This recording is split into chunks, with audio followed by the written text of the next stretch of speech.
Salutations et bénédictions au nom merveilleux et puissant de notre Seigneur de gloire Jésus-Christ. Nous sommes le dimanche 18 décembre 2022 et votre frère, le serviteur du Seigneur Jésus-Christ, Joseph Wissa, vous enseigne la grandeur de la parole de Dieu. Alors, aujourd'hui, de quoi allons-nous parler? Nous allons parler de la pratique de la parole. Et le thème de notre enseignement de ce dimanche matin est la parole ou la parole de Dieu est une doctrine qui nécessite la pratique. Comme toute doctrine, comme toute théorie, la parole de Dieu est une doctrine qui nécessite une pratique. Pour qu'une science soit équilibrée, pour qu'une doctrine soit équilibrée, pour qu'une pratique soit équilibrée, il y a la théorie et la pratique. Donc, vous ne pouvez pas vous accaparer de la théorie et négliger la pratique. Donc, lorsque vous venez pour apprendre la parole de Dieu, c'est pour aller pratiquer quelque part. C'est ça l'essence ou l'essentiel de cet enseignement d'aujourd'hui. La parole est une doctrine qui nécessite la pratique. Allons dans un premier temps dans le livre de Matthieu chapitre 7 pour poser toutes les bases ou poser la base de cet enseignement. Matthieu chapitre 7. Matthieu chapitre 7, on va commencer au verset 28. Matthieu chapitre 7, verset 28. Je lis. Après que Jésus eut achevé ses discours, la foule fut frappée de sa doctrine. Donc ici, je suis en train de vous montrer que l'enseignement biblique, l'enseignement du Seigneur Jésus-Christ, les enseignements que nous sommes en train de vous donner tous les dimanches, toutes les semaines, tous les mois, tous les ans, sont une doctrine. C'est la doctrine saine, la doctrine sainte, la doctrine de la parole de Dieu. Après que Jésus eut achevé ses discours, la foule fut frappée de sa doctrine, de la sainte doctrine, car il enseignait comme ayant autorité et non pas comme leurs scribes. Les religieux enseignent comme des scribes. C'est comme s'ils étaient en train de chanter, c'est comme s'ils étaient en train de philosopher. Mais le Seigneur Jésus-Christ enseignait avec autorité. Il enseignait avec l'autorité de la parole de Dieu. La Bible dit que Dieu a magnifié sa parole au-dessus de son nom. Donc cette parole a de l'autorité. Voilà pourquoi nous enseignons la parole de Dieu avec autorité. Et les gens furent frappés. Mais là où nous mettons l'accent, c'est sur le mot doctrine. La foule fut frappée de sa doctrine. La parole de Dieu enseignée par le Seigneur Jésus-Christ, c'était une doctrine. La parole que je suis en train de vous enseigner, c'est une doctrine. C'est une saine doctrine que nous appelons la doctrine sainte ou la sainte doctrine. C'est ça les Écritures. Ce n'est pas la doctrine juridique ou une autre doctrine, ou la doctrine des démons ou d'autres pratiques. C'est la sainte doctrine qui fut enseignée par le Seigneur Jésus-Christ et on appelle ça ici doctrine. L'autre synonyme du mot doctrine, c'est la théorie. Mais regardez ce que le Seigneur Jésus-Christ va dire ici à partir du verset 24. C'est pourquoi quiconque entend ces paroles que je dis, la doctrine qu'il enseigne, quiconque entend cette parole que je dis, c'est pourquoi quiconque entend cette parole que je dis et les met en pratique. C'est une théorie, c'est une doctrine qui doit être pratiquée. C'est pourquoi quiconque entend ces paroles que je dis et les met en pratique sera semblable à un homme prudent qui bâtit sa maison sur le roc. Nous voulons tous avoir une fondation solide. Nous voulons bâtir sur du roc. Pour que le jour où il y aura l'attaque de l'adversaire, que nous puissions résister, que nous puissions tenir debout. Que nous puissions sortir plus que vainqueurs. Verset 25. La pluie est tombée, puisque vous n'empêcherez pas la pluie de tomber. La pluie viendra. La pluie est tombée. les torrents sont venus, les vents ont soufflé et se sont jetés contre cette maison. Vous n'empêcherez pas l'adversaire de se jeter contre vous. Se sont jetés contre cette maison et n'est point tombée parce qu'elle était fondée sur le roc. Parce que vous aviez l'habitude de pratiquer la parole. Parce que vous êtes un chrétien pratiquant. Regardez le verset 27, 26. Mais quiconque entend ces paroles, quiconque entend la sainte doctrine, la doctrine de la parole de Dieu, mais quiconque entend ces paroles que je dis et ne les met pas en pratique, sera semblable à un homme insensé. Tous ceux qui viennent à l'église, tous ceux qui écoutent la parole de Dieu et qui ne pratiquent pas cette parole sont insensés. Ils sont semblables à un homme insensé qui a bâti sa maison sur le sable. Quelle négligence! Vous voulez bâtir une grande maison, mais vous bâtissez sur le sable. Vous investissez sur un mauvais endroit, une mauvaise stratégie. Verset 27. La pluie est tombée, les torrents sont venus, les vents ont soufflé et ont battu cette maison. Elle est tombée et sa ruine a été grande. Si vous avez l'habitude d'écouter la parole, d'écouter la parole, d'écouter la parole, et vous ne pratiquez pas la parole, le jour où il y aura l'attaque de l'adversaire, alors la ruine sera catastrophique. Vous n'allez pas vous relever. Donc nous voyons que dans ce passage, on nous parle au verset 28 de la sainte doctrine enseignée par le Seigneur Jésus-Christ et que nous enseignons aujourd'hui parce que nous sommes les représentants du Seigneur sur cette terre. Mais cette doctrine doit être pratiquée. Si elle n'est pas pratiquée, l'adversaire va avoir accès et lorsqu'il y aura l'attaque, vous n'allez pas tenir. Mais une autre raison fondamentale sur la pratique de la parole, et c'est ce que nous allons vous expliquer maintenant. Allons dans le livre de 1 Corinthiens, 1 Corinthiens, chapitre 4,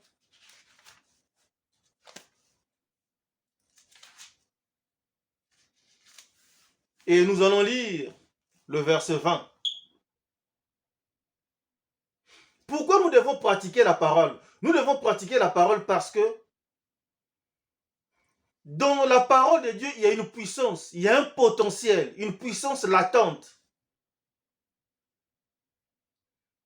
qui est manifestée ou qui se déclenche lorsque nous pratiquons la parole. La parole est une doctrine, c'est une théorie, mais lorsque nous pratiquons cette parole, la puissance de Dieu se dégage. Donc la puissance de Dieu est cachée derrière les versets bibliques. La puissance de Dieu est cachée derrière le logos de la parole. La parole attend que nous puissions pratiquer cette même parole afin de pouvoir dégager la puissance de Dieu. C'est comme dans une grenade. Il y a une puissance à l'intérieur de la grenade qui peut faire beaucoup de dégâts. Mais tant que vous n'allez pas dégoupiller la grenade et jeter la grenade, elle n'explosera jamais. Donc la puissance est potentielle, mais elle est cachée à l'intérieur de la grenade. Mais une fois que vous pratiquez la technique pour faire exploser cette grenade, la grenade explose et la puissance est manifeste. Il en est ainsi de la parole de Dieu. La puissance de Dieu est cachée derrière les versets bibliques. La puissance de Dieu est cachée derrière le logos. Et une fois que vous pratiquez le logos, la puissance se déclenche. 1 Corinthiens chapitre 4 verset 20. Il est écrit ceci. Car le royaume de Dieu ne consiste pas en parole. Au fait, nous voyons la parole. Nous lisons la parole de Dieu tous les jours. Nous écoutons la parole de Dieu. Mais en réalité, c'est la puissance qui est derrière. Cette parole n'est qu'une théorie, c'est-à-dire qu'on a théorisé sur la puissance du royaume de Dieu. Et tant que nous n'appliquerons pas cette parole, nous ne verrons jamais cette puissance de Dieu. Car le royaume de Dieu ne consiste pas en parole, mais en puissance. C'est vrai que nous ne voyons que la parole de Dieu. Nous ne voyons que la parole de Dieu, mais derrière cette parole, il y a une puissance. Donc ne vous trompez pas. Ne vous limitez pas à la parole. Ne vous limitez pas à la lecture. Ne vous limitez pas à écouter la parole. Allez beaucoup plus loin. Pratiquez la parole pour déclencher la puissance de Dieu. Et c'est ce que l'apôtre Paul a fait dans le livre des Thessaloniciens, 1 Thessaloniciens chapitre 1. Nous allons lire le livre des Thessaloniciens, 1 Thessaloniciens chapitre 1, et nous allons lire le verset 5. L'apôtre Paul, lorsqu'il était chez les Thessaloniciens, il est allé au-delà des Écritures. Il leur a appris à pratiquer la parole et il y a eu du succès, il y a eu des résultats. Les Thessaloniciens sont devenus des modèles de l'église du 1er siècle. Et regardez ce qu'il dit ici au verset 5. Notre évangile ne vous ayant pas été prêché en parole seulement. Or, nous, aujourd'hui, nous avons pris l'habitude de nous arrêter à la parole. Mais il dit que chez les Thessaloniciens, ce n'était pas le cas. Notre évangile ne vous ayant pas été prêché en parole seulement, mais avec puissance, avec l'Esprit Saint et avec une pleine persuasion. Mais avec puissance. Comment cette puissance pouvait se déclencher? Mais c'est en pratiquant la parole. C'est en pratiquant la parole que la puissance se déclenche. Personne ne va apprendre la médecine juste pour le plaisir d'apprendre la médecine. Vous faites des années d'études, vous devenez chirurgien et vous passez votre temps à expliquer aux gens comment opérer les gens, comment faire ceci. Si vous êtes chirurgien, à un certain moment, vous êtes en face de malade, vous l'ouvrez, vous l'opérez. Vous faites la chirurgie, vous soignez les malades. C'est pour cela que vous avez fait des études. Il en est ainsi de la parole de Dieu. Nous étudions la parole, nous lisons la parole, nous écoutons la parole pour pratiquer la parole. Ce n'est pas parce que nous avons simplement le besoin intellectuel de connaître la parole que nous lisons la parole. Nous lisons la parole, nous étudions la parole parce que nous avons besoin de pratiquer la parole et vivre la puissance du royaume de Dieu. Notre évangile ne vous ayant pas été prêché en parole seulement, mais avec puissance, avec l'Esprit Saint, avec une pleine persuasion. Car vous n'ignorez pas que nous sommes montrés ainsi parmi vous à cause de vous.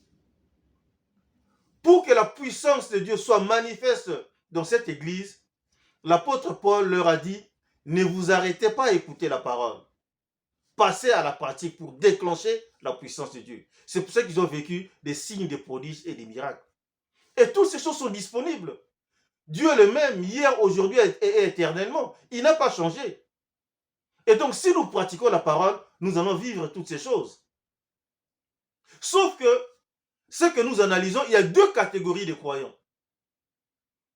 Il y a des croyants qui ont pris l'habitude de simplement écouter la parole, simplement lire la parole, simplement étudier la parole, pour le plaisir d'écouter la parole. Ils savent pertinemment où ils ne veulent pas pratiquer la parole de Dieu. Cette catégorie existe. Il y a une autre catégorie qui s'évertue à pratiquer la parole, mais de temps à autre, elle tombe, elle arrête de pratiquer la parole. Et nous avons un message spécifique pour chaque catégorie. Commençons par la première catégorie, allons dans le livre d'Ézéchiel, chapitre 33, où nous allons voir la première catégorie des gens ou des chrétiens non pratiquants, c'est-à-dire des chrétiens qui ont suffisamment entendu la parole ou qui aiment la parole de Dieu, mais qui ne veulent pas pratiquer. Et cette catégorie n'a pas commencé aujourd'hui, c'est depuis l'Ancien Testament. Allons dans le livre d'Ézéchiel, où cette catégorie est pointée du doigt ici, là. Ézéchiel chapitre 33, commençons au verset 30. Je lis. Et toi, fils de l'homme, les enfants de ton peuple s'entretiennent de toi, près des murs et aux portes des maisons, et se disent l'un à l'autre, chacun à son frère, venez donc et écoutez quelle est la parole qui est procédée de l'Éternel. Donc les gens allaient vers l'homme de Dieu. Et les gens se motivaient, les gens se mobilisaient de maison en maison. Le prophète va parler, l'homme de Dieu va parler. Allons écouter ce que Dieu va dire. Quel est le message de Dieu aujourd'hui? Et aujourd'hui, nous voyons toutes ces choses aujourd'hui. Regardez combien d'églises sont remplies tous les dimanches. Même les méga-churches. Vous allez aux États-Unis, vous allez en Europe, vous allez en Afrique, les stades sont remplis, les méga-churches sont remplis, les conférences sont remplies, les gens sont là, bien habillés, ils viennent écouter la parole.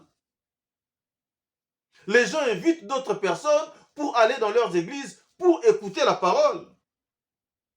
Et toi, fils de l'homme, les enfants de ton peuple s'entretiennent de toi, près des murs et aux portes des maisons, et se disent l'un à l'autre, chacun à son frère, venez donc et écoutez quelle est la parole qui est procédée de l'Éternel. C'est une bonne chose, la parole qui est procédée de l'Éternel. Nous ne sommes pas contre ça. Les gens viennent pour écouter la parole. Verset 31. Et ils se rendent en foule auprès de toi. Ils viennent nombreux, toute la communauté vient. Toute l'église est là. Et ils se rendent en foule auprès de toi. Et mon peuple s'assied devant toi. Ils écoutent tes paroles, mais ils ne les mettent point en pratique. C'est ça le problème. Le problème n'est pas de ne pas remplir les stades ou de remplir les stades. Le problème est d'écouter la parole sans la pratiquer, sans faire un effort, sans s'évertuer à pratiquer cette parole. Ils écoutent tes paroles, mais ils ne les mettent point en pratique, car leur bouche en fait un sujet de moquerie et leur cœur se livre à la cupidité. Il y a deux choses. Soit nous nous foutons de la gueule de Dieu, nous nous foutons de la gueule de la parole, soit nous sommes pris par la cupidité, par la convoitise, par toutes ces mauvaises choses et nous ne sommes pas à même de pratiquer la parole. Regardez ce que dit la parole de Dieu ici au verset 32. Voici tu es pour eux comme un chanteur agréable. Tu es pour eux comme un chanteur agréable. Les hommes de Dieu sont devenus comme des musiciens, comme des atalaks ou des animateurs. C'est comme si on produisait du spectacle parce que beaucoup d'enfants de Dieu disent Amen, disent que Dieu soit loué, Alléluia. Ils applaudissent lorsque les hommes de Dieu enseignent la grandeur de la parole de Dieu. Voici tu es pour eux comme un chanteur agréable, possédant une belle voix et habile dans la musique. Ils adorent la musique. Ils disent que c'est magnifique, c'est génial. Ils écoutent tes paroles, mais ils ne les mettent point en pratique. Il y a une différence entre la musique et la parole de Dieu. Lorsque vous allez écouter la musique, vous appréciez le son, vous appréciez la voix, vous appréciez l'harmonie musicale. Vous appréciez les guitaristes, vous appréciez les musiciens, vous appréciez les batteurs. Vous appréciez la musique et puis c'est tout, vous partez, vous rentrez chez vous. Et vous vous dites que, effectivement, le spectacle d'aujourd'hui était magnifique. Quel musicien, quel danseur, quelle danseuse, quelle mélodie. Mais pour la parole de Dieu, ce n'est pas ça. Vous n'allez pas à l'église juste pour apprécier l'homme de Dieu enseigner et rentrer chez vous et dire que l'enseignement d'aujourd'hui, c'était magnifique. C'était au top. L'homme de Dieu a vraiment divisé droitement la parole. J'étais grandement béni. Et on s'arrête là. Non. Voilà pourquoi vous devez pratiquer ce qui est dit dans les épîtres. Allons dans le livre de Jacques. Jacques chapitre 1. Nous allons commencer au verset 21. Jacques chapitre 1, verset 21. Je lis. C'est pourquoi, rejetant toute souillure et tout excès de malice, rejetez toute souillure, tout ce qui n'est pas digne de Dieu, tout ce qui salit spirituellement, physiquement, mentalement l'homme. Rejetez toutes ces choses. Et tout excès de malice, tout excès de mal. Recevez avec douceur la parole qui a été plantée en vous. Lorsque on vous donne la parole, c'est comme la parabole du semeur. On plante la parole en vous. Ce n'est pas, lorsque je suis en train d'enseigner comme ça, je suis en train de s'aimer la parole. Je suis en train de s'aimer la parole en vous, de planter la parole en vous.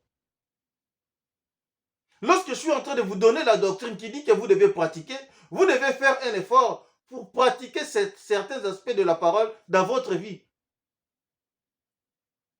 C'est ça le but du jeu.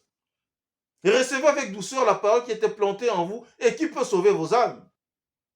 Regardez le verset 22. Mettez en pratique la parole et ne vous bornez pas à l'écouter. Non seulement vous recevez avec humilité, avec douceur la parole, mais vous devez pratiquer. Ne vous arrêtez pas à recevoir la parole qui a été plantée en vous, mais vous devez pratiquer cette parole. Ne faites pas comme les gens en face d'Ézéchiel qui pensaient que Ézéchiel n'était qu'un bel enseignant, n'était qu'un grand musicien, un grand producteur de spectacles, et s'arrêtait là. Le verset 22 dit, mettez en pratique la parole et ne vous bornez pas à l'écouter. Ne vous bornez pas à l'écouter. C'est-à-dire que vous passez votre temps à lire, à lire, à lire, à écouter, à méditer, à méditer. Vous ne pratiquez pas. Tant que vous ne pratiquerez pas la parole, la puissance de Dieu ne se déclenchera pas. Mettez en pratique la parole, ne vous bornez pas à l'écouter en vous trompant vous-même par des faux raisonnements. Ah, j'aime les Écritures, j'aime la parole, j'aime le Seigneur Jésus-Christ. Le Seigneur Jésus-Christ avait dit ceci. Mais s'il est maître, il donne des ordres, il donne des commandements, vous devez exécuter les commandements. En vous trompant vous-même par des faux raisonnements. Car si quelqu'un écoute la parole et ne la met pas en pratique, il est semblable à un homme qui regarde dans un miroir son visage naturel et qui, après s'être regardé, s'en va et oublie aussitôt quel il était.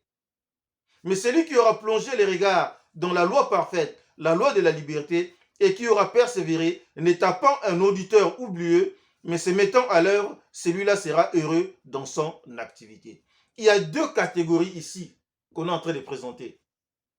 Il y a une première catégorie qui, lorsque confronté à la parole, lorsque il écoute un enseignement sur une catégorie de sa parole, peut-être qu'il ne pratique pas l'amour, peut-être qu'il ne pratique pas certaines choses, peut-être qu'il pratique certaines choses négatives qui souillent son corps, qui souillent son âme. Alors, lorsque la prophétie dans la parole va venir, lorsqu'il sera en face d'un homme de Dieu qui va enseigner sur ces choses, lorsque son cœur sera touché, au lieu, en rentrant chez lui, en méditant cette parole, de travailler dans ce domaine, de pratiquer la parole pour améliorer la qualité de sa vie dans ce domaine, cette personne va apprécier la parole et sans pratiquer la parole, sans changer. C'est pour ça qu'il est écrit ici, là, au verset 23. Car si quelqu'un écoute la parole et ne la met pas en pratique, il est semblable à un homme qui regarde dans un miroir son visage naturel et qui, après s'être regardé, s'en va et oublie aussitôt quel il était. Vous oubliez que vous étiez dans la boue. Vous oubliez que vous étiez sale. Vous oubliez que la puissance de Dieu ne se déclenchait pas dans votre vie parce que vous n'aviez pas pratiqué la parole. Pratiquez s'il vous plaît la parole et vous allez voir les changements. C'est très important. Verset 25.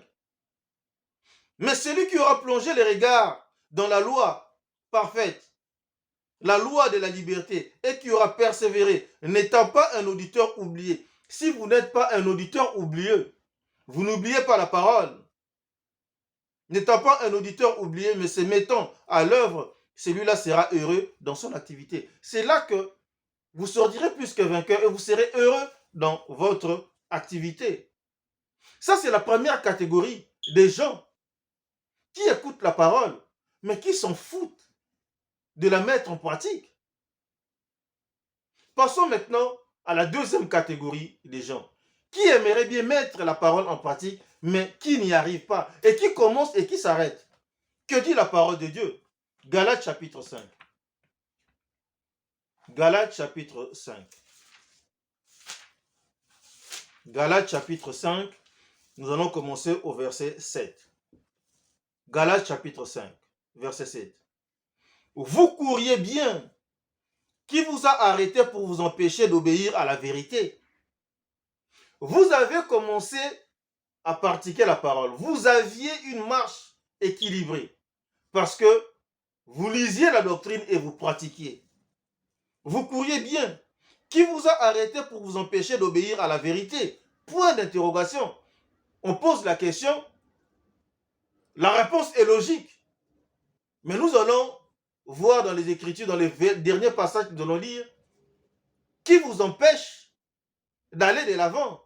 Et ici, j'anticipe, je le dis, je préfère le dire déjà, c'est l'adversaire. Bon, je sais que beaucoup de gens vont dire, oh, l'adversaire n'existe pas, ou il existe, mais il n'est pas impliqué dans telle ou telle chose, dans tel ou tel domaine. C'est l'adversaire, mes amis. Ce n'est pas contre la chair et le sang que nous nous battons. Ce n'est pas à cause de la chair et du sang. Ce n'est pas à cause de votre frère que vous avez des problèmes avec telle ou telle autre personne. Le domaine des esprits diaboliques est impliqué. Vous avez commencé à pratiquer la parole dans un domaine précis et vous vous arrêtez. Mais c'est l'adversaire. Et nous allons documenter ça dans la parole aujourd'hui. Vous courriez bien. Qui vous a arrêté pour vous empêcher d'obéir à la vérité? Cette influence ne vient pas de celui qui vous appelle. Ne pensez pas que c'est Dieu qui vous a dit arrêtez de faire du bien. Ne pensez pas que c'est Dieu qui vous a dit que vous devez arrêter cette bonne pratique de ne plus faire ces mauvaises habitudes. Ça ne peut pas être Dieu. Dieu ne peut pas se contredire. Dieu ne peut pas vous demander de faire du mal ou d'arrêter de faire du bien. Ce n'est pas possible. Cette influence ne vient pas de celui qui vous appelle. Et verset 9, il est écrit, un peu de levain fait lever toute la pâte. Lorsque vous ne nettoyez pas votre environnement, vous avez des copains et des copines qui ne vous rappellent pas la parole, qui vous bombardent des théories du monde. Vous avez des collègues à la fac, vous avez des collègues de travail, vous avez des voisins, des voisines, vous avez des cousins, des cousines, vous avez des frères et sœurs qui n'en ont rien à foutre de Dieu, qui n'en ont rien à foutre de la parole de Dieu, qui ne vous permettent pas de pratiquer la parole. Mais l'adversaire va les utiliser. L'adversaire va passer par eux pour que vous ne pratiquiez plus la parole. Vous allez vous dire que je n'ai qu'une seule copine qui n'est pas chrétienne. Mais l'adversaire va passer par cette copine pour que vous arrêtiez de pratiquer la parole. C'est la voie qu'il va utiliser. Un peu de levain fait lever toute la pâte. Il n'y a pas besoin de tout un fût de levain pour gonfler un sac, je ne sais pas, de farine de blé. C'est juste une petite poignée de levain qui peut faire gonfler toute la pâte.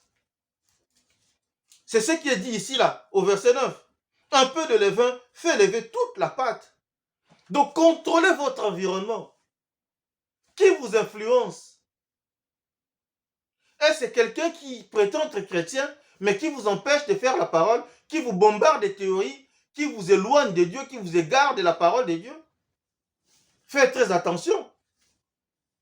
Et pour répondre à tout ça, nous allons finir dans le livre de Matthieu, où nous allons lire la conclusion de la parabole. La parabole du Seigneur, Matthieu chapitre 13. Et nous allons commencer au verset 18. Matthieu chapitre 13, verset 18. Il s'agit ici de la parabole du semeur, présentée par le Seigneur Jésus-Christ. Et il y avait besoin que le Seigneur Jésus-Christ donne encore plus d'explications à ses disciples pour qu'ils comprennent mieux la parabole du semeur. Donc toutes ces personnes qui ont envie de pratiquer la parole, mais qui ne pratiquent pas la parole, sachez qu'il y a une influence directe ou indirecte de l'adversaire qui vous empêche de pratiquer la parole. Vous avez commencé, mais vous n'achevez pas. Pourquoi? Parce que l'adversaire vous empêche de pratiquer la parole. Vous avez commencé une vie de prière, mais à un certain moment, l'adversaire va créer les circonstances pour vous empêcher de continuer de prier. Vous avez commencé à faire du bien. Vous avez commencé à aimer et l'adversaire va créer les circonstances pour vous empêcher d'aimer. Finissons ici en Matthieu chapitre 13. Commençons au verset 18. Je lis. Vous donc, écoutez ce que signifie la parabole du semeur. Le Seigneur Jésus-Christ donne l'explication. Lorsqu'un homme écoute la parole du royaume, je vous ai dit que le royaume consiste en puissance et non en parole. Lorsqu'un homme écoute la parole du royaume et ne la comprend pas, le malin vient. Le malin, c'est qui? C'est l'adversaire. Vous allez me dire que non, mais attendez, vous parlez tout le temps de l'adversaire. Il n'existe pas, ou il existe, mais il n'est pas impliqué dans ça. Il est assis dans son trône, dans son royaume ici terrestre. C'est l'adversaire, directement ou indirectement, par le canal de vos voisins, de vos amis, par les canaux des hommes mystiques, par les canaux des gens qui fréquentent certaines sectes, par le canal de je ne sais pas qui, par les canaux des marabouts, des magiciens, des voyants, par les canaux de je ne sais qui, des féticheurs, etc., etc. Il va chercher à vous atteindre. Lorsqu'un homme écoute la parole du royaume et ne la comprend pas, le malin vient et enlève ce qui a été sémé dans son cœur. La parole qui a été implantée en vous, vous devez la recevoir avec douceur. Cet homme est celui qui a reçu la sémence le long du chemin. C'est-à-dire que c'est l'adversaire qui vient voler. Pendant que vous cherchez à comprendre, mais qu'est-ce que ça veut dire? Qu'est-ce que je dois faire? Comment je dois pratiquer? Si vous ouvrez les portes, l'adversaire vient enlever, vient voler tout ça, vient vous enlever la parole. Cet homme est celui qui a reçu la sémence le long du chemin. Verset 20. Celui qui a reçu la sémence dans les endroits pierreux. Une autre catégorie. C'est celui qui entend la parole et la reçoit aussitôt avec joie. C'est-à-dire que c'est cette catégorie de personnes, lorsqu'elles vont à l'église, elles écoutent la parole, elles sont bénies. Elles vont voir le pasteur, elles vont voir le docteur, elles vont voir le prophète, elles vont voir l'homme de Dieu en disant « J'ai été béni par cet enseignement, je ne comprenais pas ce passage, maintenant je comprends ce que j'avais dit, c'est ce que ça voulait dire. Donc je vais essayer de voir, je vais méditer sur ça pour voir comment est-ce que je peux pratiquer cette parole. » Celui qui a reçu la sémence dans les endroits pierreux, c'est celui qui entend la parole et la reçoit aussitôt avec joie. La personne qui dit « Alléluia, gloire à Dieu ». Que le nom du Seigneur soit glorifié. Amen. Verset 21. Mais il n'a pas de racines en lui-même. Il manque de persistance. Et dès que survient une tribulation, une persécution à cause de la parole, il y trouve une occasion de chute. À ces gens-là, lorsque l'adversaire voit que cette personne tient, il vous attaque comme il a attaqué Job. Job a tenu parce qu'il avait des racines solides. Si vous n'avez pas de racines solides, vous ne tiendrez pas. Et si vous ne tenez pas, vous n'aurez pas la victoire finale. Il faut tenir et avoir la victoire finale. C'est ça le but du jeu. Et donc l'adversaire voit. Il dit, celui-là, il a compris. Il est béni. Il veut passer à l'acte. Il veut passer à la pratique de la parole. Donc, je dois l'empêcher. Qu'est-ce qu'il doit faire? Je dois essayer de toucher à ça, à ça, à ça. Comme ça, il sera déstabilisé. Et on verra s'il pratiquera la parole. Donc, mais il n'a pas de racines en lui-même, verset 21, mais il manque de persistance. Et dès que survient une tribulation, une persécution, à cause de la parole, il y trouve une occasion de chute. La personne chute et la personne ne pratique plus la parole. Et donc, la puissance du royaume de Dieu ne va plus se déclencher dans sa vie. Vous avez chuté. Verset 22. Celui qui a reçu la sémence parmi les épines, c'est celui qui entend la parole, mais en qui les soucis du siècle et la séduction des richesses étouffent cette parole et la rendent infructueuse. Ça, c'est le plus grand piège des chrétiens d'aujourd'hui, surtout les chrétiens de l'Occident. ou des chrétiens des grandes villes de l'Afrique. Des chrétiens qui pensent que si vous êtes béni par Dieu, vous devez avoir 10 Porsche, et 150 immeubles, vous devez avoir 2750 costumes, vous devez avoir...